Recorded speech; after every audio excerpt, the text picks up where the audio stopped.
Okay, it's 8:15. I'm probably gonna try to get some sleep. Head to bed. I'm not gonna mess with dishes tonight. I usually clean all the dishes before I go to bed, because it gets on my conscience. Maybe I'll get up in the middle of the night and scrub them. Who knows? But right now, it's just not a priority. But anyway, yeah. So, it's funny that there is a certain chain of events that occurs after a person has been gang stalked. And basically, their lives have been torn apart. They literally tear you to shreds. They tear you to shreds in so many ways that, you just cannot even describe it. It is this every day is a fucking tragedy, basically. And so once the damage is done, there are solutions that they want to offer, like my sister, per herself. She probably wants to offer me, hey, come back to live with us or come be around us or something, which is like the worst thing you could ever offer me, okay? I've just basically lost everything I ever cared about, and my life is in shambles. And basically, they've cut off my life support system to the world. Like I said, I mean, I'm uploading a few videos here, but I don't have any contacts because everybody who, my sister, the absorber, she's a very selfish person, is all a part of this. Okay, my sister makes it a point to affiliate with her, associate with people that I know, even though it's behind my back and I don't know about it. She's been like that forever. Like I was mentioning that in one of my videos about how I used to have a little crush on a boy when I was in grade school, and she took a picture of him, and I didn't find out about that picture till like 30 years later.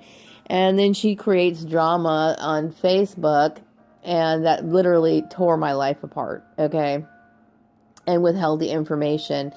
And so she's a destructive person, okay? And that's what people don't understand. I mean, you can look at this woman and you can think she's sweet. She can put on an act like she's so sorry. But you know what? Deep down inside, you have to think that something is wrong with somebody who acts that way. You just have to. And you know what?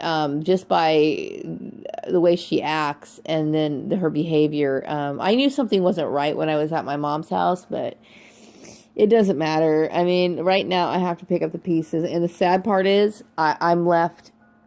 It leaves you in a complete state of destitution and devastation, because what happens is they first do is they contact agencies where the agencies will not help you. Because if you don't have a lot of contacts, agencies could be a great service to you. They can be a great service because you basically, well, this is how, one thing I would like to say really quick. I'd like to back up a little bit when it comes to agencies. Agencies, to me, used to be far more streamlined and beneficial to candidates than they are today. And I can go on to a shitload of different reasons why I feel this way, and what they used to offer and what they don't offer now, and what it's basically turned into. Okay. Now I know that agencies work on a commission. That's one thing that used to kind of irk me, but I will say that there used to be some benefits to working with an agency, because they could actually take somebody and turn them into something better. Okay. They used to really do good things to help enhance people's skills and their learning. And it used to be a great service. Okay. Now, it just seems like there's just so hard to find quality. But, when a person is, in my situation, who has been a victim, and it cannot be denied that I'm a complete and total victim, a victim of some sort of devastation, such as this, and basically they cut your life off, life support off, okay? Because I have no contacts, okay? There's no way in the world you would ever expect me to turn back to the people who destroyed my life, destroyed my reputation, took away my career goals, my options, literally trampled over everything, and basically is throwing me out in the street to die. Okay, this is all because of these people. So do you honestly think I'm going to ask them for any favors? You have to draw the line. Okay, these people cannot be trusted. Whether they, because their intent was evil from the very beginning. So there's no turning back. But they'll cut you off from agencies, okay? Now, what's weird about these agencies is that, and I mentioned this before, these agencies are supposed to be equal opportunity employers, which means that the very reason why they decided not to help you are the reasons that there is the very reasons why they're supposed to be noted for what they are. Okay, like for example, you got these agencies that say, "Oh, we're equal opportunity employers," which means they're not going to discriminate against your race, your religion, your marital status, so on and so forth. But yet you find that they'll tell you straight up, do not contact our office. Very strange stuff, okay? So I have no help, assistance from agencies. I have nobody, no contacts, and I'm, having to figure out how I'm going to take care of myself. These people have created nothing more than a disaster in my life and have left me for dead. Okay, so this is one thing that you have to understand what happens to targeted individuals. You basically are left with nothing. And then also, they cut off your ability to have service and care. Okay, why? And the reason why I say that is because they turn everybody against you. I'm going to tell you what.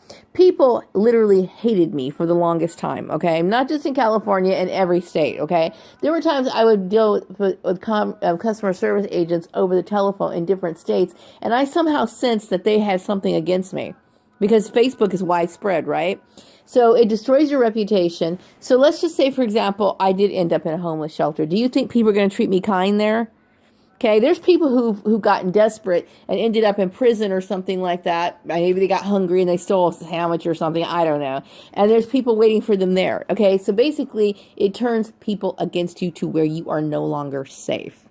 Okay, all of this, my sister knew good and she must have known good and well. And I remember when I left my mom's house in March of 2015, because Piggy was coming to get me. Piggy helped me move back because I did not feel safe anymore. For whatever reason, something told me that I'd feel better here than I was with my own flesh and blood. For whatever reason, I just wanted to come home, and I'm far more happier here with him than I am with my own flesh and blood. And I don't even have to explain why. Okay, at least it's pretty chilled back in my house. Okay.